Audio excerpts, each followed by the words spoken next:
Pesantren ramah anak, cegah dan hadapi COVID-19. Cegah sebelum menimpa, hadapi sesudah wabah berakhir. Assalamualaikum warahmatullahi wabarakatuh. Sahabat santri, sudah tahu kan apa itu Coronavirus Disease 2019? Di mana-mana, semua orang membicarakan ini. Penyakit yang disebabkan oleh coronavirus jenis baru dan belum ditemukan vaksinnya. Sedangkan, kasus infeksi coronavirus di seluruh dunia sudah mencapai 1 juta lebih dengan angka kematian ratusan ribu orang. Tapi tetap tenang, karena setelah ini kita akan mengetahui bagaimana mencegah sebelum virus ini menimpa kita dan menghadapinya setelah wabah ini berakhir. 1. Budayakan hidup bersih dan sehat. Kebersihan itu sebagian dari iman. Cuci tangan menggunakan sabun. Mengonsumsi makanan yang bergizi, seperti sayur dan buah. Mengonsumsi multivitamin. Melakukan aktivitas fisik di pondok atau di tempat tinggal santri. Menjaga pola tidur, dan rajin minum air putih. Jangan hanya dilakukan saat wabah terjadi ya, tapi setelah pandemi ini berakhir, harus tetap dibudayakan. 2. Menjaga kebersihan tempat tinggal. Selain menjaga kesehatan dan kebersihan diri, kebersihan pondok juga harus menjadi prioritas. Apalagi bagi santri yang tetap tinggal di pondok pesantren. Yuk dijaga kebersihan lingkungan kita agar terhindar dari virus berbahaya, terutama virus corona. 3. Menjaga dan menyempurnakan wudhu. Selain untuk bersuci dari hadas kecil, wudhu yang dilakukan secara rutin dan sempurna dapat menjadi salah satu cara terbaik untuk menjaga kesehatan tubuh kita. Selalu ingat, berwudhulah dengan menggunakan air suci dan mensucikan. Yuk sempurnakan cara berwudhu kita dan menjaga wudhu untuk memastikan diri kita dalam keadaan suci dan bersih. Bukan hanya pada saat pandemi ini terjadi, tapi setelah berakhir harus juga dilakukan. 4. Membudayakan etika batuk atau bersin yang benar. Jika batuk atau bersin, tutuplah mulut dan hidung menggunakan lengan atas bagian dalam atau gunakan tisu dan membuang tisu yang telah digunakan ke dalam tempat sampah. Jangan lupa, segera mencuci tangan dengan sabun dan air yang mengalir ya. 5. Menggunakan masker. WHO kini merekomendasikan untuk seluruh masyarakat menggunakan masker saat terpaksa beraktivitas di luar rumah. Bapak Presiden kita juga menghimbau untuk kita menggunakan masker, baik sedang sakit atau tidak sakit. Gunakan masker kain yang dapat dicuci dan dikenakan berkali-kali. Tidak dengan masker medis yang saat ini diprioritaskan bagi dokter dan para tenaga medis ya.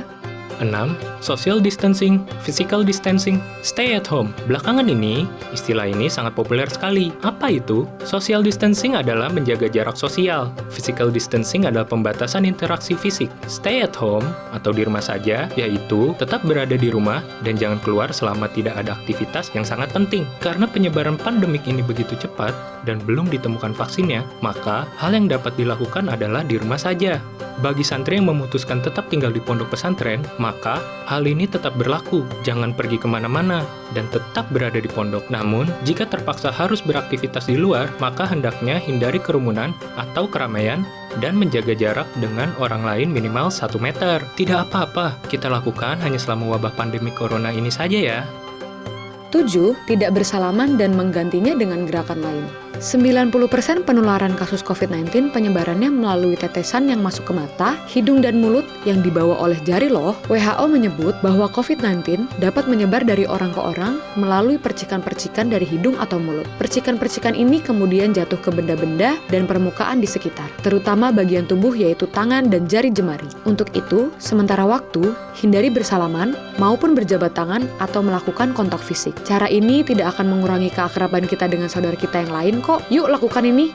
8. Meningkatkan ibadah, baca Al-Quran, bersolawat, berzikir, dan berdoa. Datangnya wabah corona ini mengingatkan kita pada kematian, membuat kita sadar bahwa manusia adalah makhluk Allah yang lemah dan tidak sebanding dengan kebesaran dan kuasanya. Untuk itu, selain menjaga iman juga harus kita jaga dengan mengingat Allah dan meminta pertolongan kepadanya agar wabah pandemi corona ini segera berakhir. 9. Membantu sesama dan bersedekah kepada kaum duafa. Di tengah wabah yang melanda Indonesia, tidak sedikit dari saudara-saudara kita yang harus bertahan di rumah dengan kondisi menahan lapar.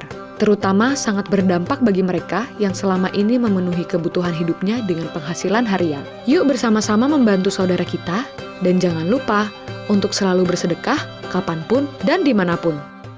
10. Tetap semangat dalam belajar dan beribadah. Meskipun kegiatan belajar dan mengajar di pesantren tidak dalam kondisi yang efektif, bukan menjadi alasan untuk tidak semangat dalam belajar dan beribadah kan? Maka, belajarlah di mana saja kita berada. Ilmu dapat kita miliki lewat mana saja, misalnya dengan membaca buku atau kitab di rumah atau di pondok, mendengarkan tausiah yang dilakukan streaming atau online, dan menerapkan One Day One Juz untuk meningkatkan hafalan Al-Quran kita. Jika kita menjalankan semua hal yang telah dijelaskan tadi, insya Allah aman, imun, iman. Amin. Kita akan terlindungi dan aman dari wabah corona. Semakin meningkatkan imun kita dan terjaga iman dan takwa kita kepada Allah Subhanahu wa Ta'ala, Tuhan semesta alam. Amin ya Robbal Alamin. Wassalamualaikum warahmatullahi wabarakatuh, sahabat santri. Berjarak bersama jaga keluarga kita.